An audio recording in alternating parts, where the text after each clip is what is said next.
गुरु प्यारी सात संगत जी, राधा स्वामी जी। स्वागत है आप सबका एक और नई वीडियो में।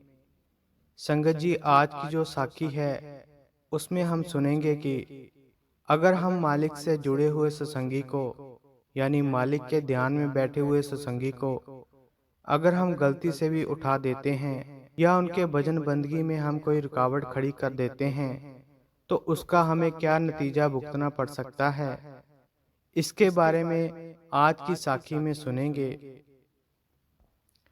संगत जी, ये उस समय की बात है जब हमारा समाज इतना विकसित नहीं हुआ था।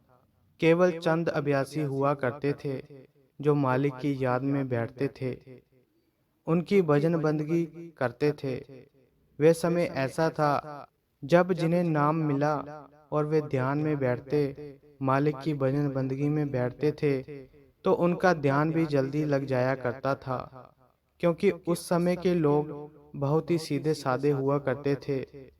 जो उन्हें बताया जाता था वे वैसा ही करते थे, अपनी तरफ से कुछ अलग नहीं करते थे। उनके मन में किसी के प्रति किसी तरह की ईर्ष्या नहीं होती थी, उनके अंदर ऐसी बुराइयां नहीं होती थी। आज के समय में हमारे अंदर अहंकार इतना है कि अगर मालिक भी खुद हमारे सामने आ जाए तो हम उसे भी पहचानने से रह जाएंगे। और आज के इंसान के हालात तो ये हैं कि हमारे अंदर तरह तरह के विचार हैं, इतना कुछ समाज में होता है, अलग अलग प्रभाव हम पर पड़े हुए हैं। और जब हम भजन सिमरन पर बैठते हैं, मालिक की भजन बंदगी करते हैं, तब वे सभी विचार एक फिल्म की तरह हमारे सामने आ जाते हैं।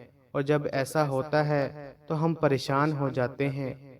ये इसलिए होता है क्योंकि हमने अपने अंदर बहुत कुछ भर रखा है। ये सब उतनी देर रहेगा जितनी देर ऐसी चीजें, ऐसे विचार, ऐसे प्रभाव हमारे अंदर पड़े रहेंगे, हमारी बात नहीं बन सकती।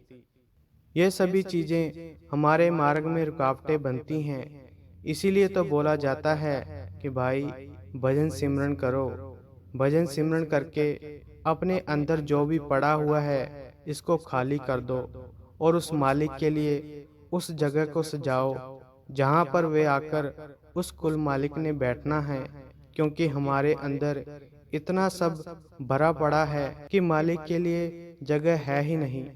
इसीलिए तो भजन सिमरन पर इतना जोर दिया जाता है कि अपने अंदर की जो गंदगी है उसको निकालो और अंदर एकदम खाली हो जाए, ताकि वे कुल मालिक हमारे अंदर आ सके, विराजमान हो सकें।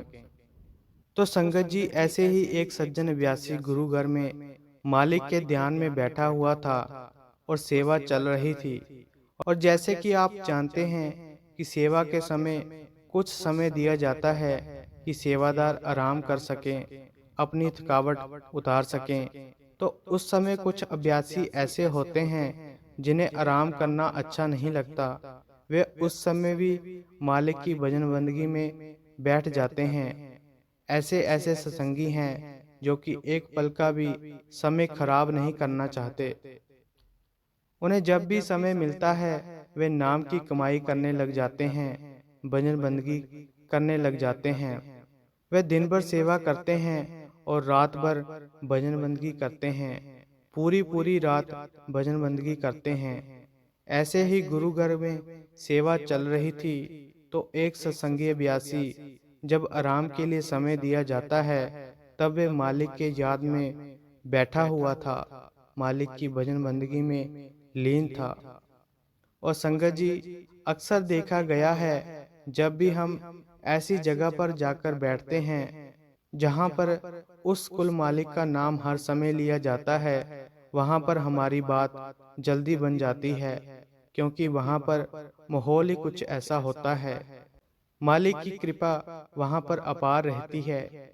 इसीलिए तो कहा जाता है कि जहाँ पर बैठकर संत महात्माओं ने मालिक की भजन बंदगी की है, उन जगह पर जाकर मन को शांति मिलती है, मन को सुकून मिलता है। ऐसा इसीलिए होता है क्योंकि वहाँ पर मालिक के प्यारों ने मालिक की भजन बंदगी की होती है। तो ऐसे ही गुरु घर में भी जहाँ पर अक्सर संगत आती जाती रहती है, सेवा करती है। निरंतर उस कुल मालिक का नाम चलता रहता है और वहाँ पर ऐसा माहौल बना रहता है। तो जब कोई सत्संगी अभ्यासी गुरु घर में जाकर नाम अभ्यास करता है, भजन सिमरन करता है, तो उसकी बात बन जाती है। आप तो जानते ही हैं कि कुछ सत्संगियों की सत्संग के समय चीखें निकल जाती हैं, क्योंकि उस समय मालिक की कृपा अपार रहती है, इसीलिए उनकी रूह की चढ़ाई हो जाती है। इसीलिए तो संत महात्मा मालिक की भजन बंदगी के लिए एक अलग जगह खोजते हैं, जहाँ पर उसकी याद में बैठा जाए, उसकी भजन बंदगी की जा सके। ऐसे ही वे सत्संगी अभ्यासी नाम की कमाई में डूबा हुआ था, मालिक की भजन बंदगी कर रहा था और उसके आसपास कुछ बच्चे खेल रहे थे। वे बच्चे उनसे थोड़ी दूरी पर थे। खेलते खेलते उनकी गेंद उस संगी के ऊपर जा लगी और उनका ध्यान टूट गया। और जब उनका ध्यान टूट गया, उनकी आंखें खुली। उन्होंने देखा कि ये क्या हो गया। उनके मुख से पहला शब्द निकला, ये किस मूर्ख ने किया। और उसके बाद वे रोने लग पड़े और वे कहते हैं कि मेरी बात बनने ही वाली थी। उस नाम रूपी समुद्र में मैं समाने ही वाला था, मालिक से मिलाप होने ही वाला था। मालिक की कृपा से आज ध्यान बहुत अच्छा हुआ था। उसकी कृपा आज हुई थी, लेकिन बच्चों की गेंद ने मेरा ध्यान तोड़ दिया, जिसकी वजह से ध्यान टूट गया और मुझे बहुत रोना आया कि अगर थोड़ी देर में इसी अवस्था में रहता तो मेरी बात बन जानी थी। आज उस कुल मालिक से मिलाप हो जाना था। मेरा रोम रोम उसके प्रकाश से भर जाना था। उसकी कृपा आज हो जानी थी। और वो बहुत रोए। जिस बच्चे ने वह गेंद उनके मारी थी, उस बच्चे की दिमागी हालत उसके बाद खराब हो गई थी, क्योंकि अगर कोई मालिक का प्यारा अपने मुख से कुछ कह देता है तो उसका वे पूरा हो जाता है। जब उनका ध्यान टूटा था तो उन्होंने कहा था कि ये किस मूर्ख ने किया। तो जिस बच्चे से वे गेंद उनके लगी थी, उस बच्चे की दिमागी हालत खराब हो गई थी। वैसे तो वे बच्चा ठीक था, लेकिन वे कुछ पागलों जैसी हरकतें करने लग पड़ा था। उसको डॉक्टरों के पास भी दिखाया गया। सभी जगह उसके माता पिता ने उसको दिखाया कि हमारा बच्चा ठीक हो जाए, इसकी ये बीमारी ठीक हो जाए, ये जैसा पहले था वैसा ही हो जाए। लेकिन वे बात नहीं बनी। बच्चे के माता पिता ने बच्चे को सभी जगह दिखाया। बड़े से बड़े डॉक्टरों के पास वे उसे लेकर गए, लेकिन डॉक्टरों को भी समझ नहीं आया कि इस बच्चे को क्या हुआ है। हम इसका इतनी देर से इलाज कर रहे हैं, लेकिन ये ठीक क्यों नहीं हो पा रहा।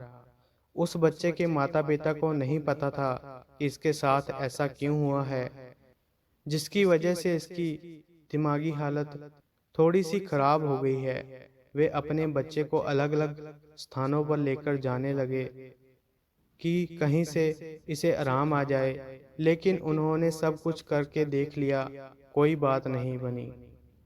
तो संगत जी, इसीलिए तो हम संत महात्माओं से डरते हैं, उनके आगे नतमस्तक होते हैं। संत महात्मा एक बार जो कह देते हैं वह पूरा होता ही होता है, क्योंकि वे खुद मालिक का रूप होते हैं। इसीलिए हम उनसे संभल कर बात करते हैं। हम उनसे सोच समझ कर ही बात करते हैं कि हमसे कोई ऐसी बात ना हो जाए जिसकी वजह से उन्हें गुस्सा आ जाए। लेकिन हम फिर भी कहाँ मानते हैं, कोई ना कोई ऐसी बात कर ही देते हैं कि जिससे वे नाराज हो जाते हैं, क्योंकि हम मनमुखी जीव हैं। संगत जी, हमें इस साखी से यही प्रेरणा मिलती है कि अगर कोई मालिक का प्यारा मालिक की बंदगी में लीन है, उसकी याद में बैठा है, तो हमें उससे दूर रहना चाहिए, ताकि हम उनकी भजन बंदगी में किसी तरह की कोई बाधा ना डाल सकें। तो संगत जी, ये थी आज की साखी। अगर आपको ये साखी अच्छी लगी तो लाइक शेयर और कमेंट करें और चैनल को भी सब्सक्राइब जरूर करें जी। राधा स्वामी जी।